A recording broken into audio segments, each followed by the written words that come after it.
Yeah, you guys are top 25 in rushing offense, so some things are going right in the run game. What have you liked about what you guys have done through 2 games, and what do you want to do better? I feel like we've been able to move guys pretty well. We just need to work on the little things, just little technique things, feet, hands, and communication. And I feel like we're going to really come together, and I feel like we have the potential to be a #1 rushing offense in the country. We just need to bring it all together. When you go back and look at it, was Troy doing a lot of things that you guys maybe hadn't seen that just caught you guys by surprise up front on Saturday? There was a little surprise, I would say, little things that we didn't quite expect. But at the end of the day, we got to be able to play football. There's always going to be things that you don't expect on the football field, and you have to learn to adapt to it. So we just need to do a better job of that. Like I said, communication is a big part of that. We need to be able to communicate as an offensive line and as an entire offense better. And, it's only up from here. We're going to do better. We're going to put together little things. We're going to do better.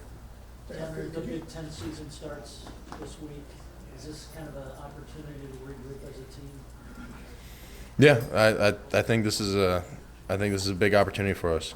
I feel like we're going to come back and we're going to be bigger and better and stronger this week. And I think we're just going to rise from here. We're going to take care of the little things, like I was saying. Banner, how big of a challenge do you think it is going against this defensive front for Michigan? They're good. Every game is going to be a challenge. This week we're focusing on Michigan. Last week focused on Troy. They had their own challenges. Michigan will have their own. They have some big, strong guys. They had good technique, and they're good attackers. So we'll just have to be on our game. So you're pretty well aware of their reputation up front? Yeah. What was today's practice like? Did it reflect what you guys talked about after the game? Today's practice is a lot better. I feel like today's practice was one of the best ones that we've had so far. Guys came in, we're hungry. We want it so bad. We're wanting to work on those little things, and we're just keep on working, keep on improving on those things. And like I said, we're just going to keep on getting better and better. And I'm really excited. Once things just click, we're going to have something real special. Adrian, was he out there with you guys today? Yes. How did he look? Was he running around pretty well? He looked good. He wasn't running around too much. But his passes look great. His reads look great. Coach Frost talked to us. One of the first things he said in the post game was that he told you guys where this thing's going, and you have 2 choices: fight back, give up, and anybody who wants to get off the ride should get off now. Media fans hear that. We're not sure exactly what the tone of that message is. What was the tone of the way Frost was saying that? Was he saying that? Do you think to specific players or to the fan base, or how did you take that message? The way I look at it is you're always going to have some guys on a team that resist buying in. This coaching staff has set a precedence of what they want, what they expect, and we have a good group of guys that are leading the way, setting the standards, but you always have a few guys that just aren't quite buying in. And that can be the difference between winning and losing games by a few points.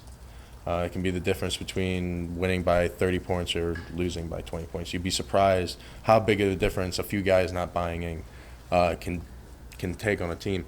So he's pretty much saying that any guys that aren't buying in, either buy in or move out for the guy who's going to buy in. As leaders, we have to step in and make sure we need to hold these guys responsible. Sometimes it's just they don't know any better. They don't know exactly how to buy in. They think they're buying in, but they don't really understand what truly buying in means. So we need to set a good example, and we need to hold them accountable. What does truly buying in mean for a football player on this team? Whenever I first got here, I thought that I worked hard in high school. To be a wrestler, to be a football player. I was pretty good at both, and I thought I was working hard. And then I got to college, and I worked just as hard as I did in high school, and I didn't do crap. Okay? So it's just a whole new level. If you succeed in high school, you know what I mean? You got to be ready to amp it up, go even harder. It's truly just committing everything. I don't have free time. I'm up from dusk till dawn, dedicating myself to football and schoolwork.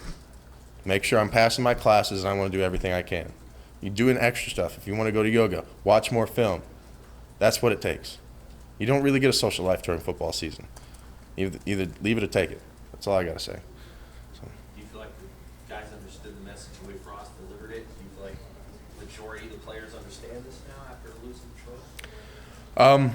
Yes, I think that guys understand it, but like I said, us leaders, we need to lead the way with that and make sure that guys truly understand. Like I said, guys may think they understand, but they don't really.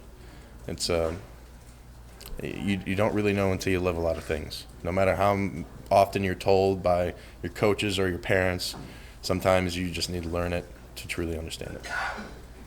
You Tanner, on the short yardage situations where you come up short, what have you seen when you look back at those? I know in some cases they've thrown it up on you, but what have you seen on those plays? Little things that add up in the big things.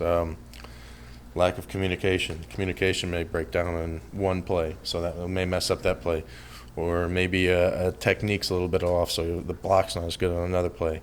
It's everybody has to do their job every play. They have to be perfect. That's what we're striving for, to be perfect every play, everybody. And one guy messing up can mess up an entire play. One miscommunication mess up the entire play. So that's what we're working on fixing right now. And we've been having issues with that, but we're going to get better with that.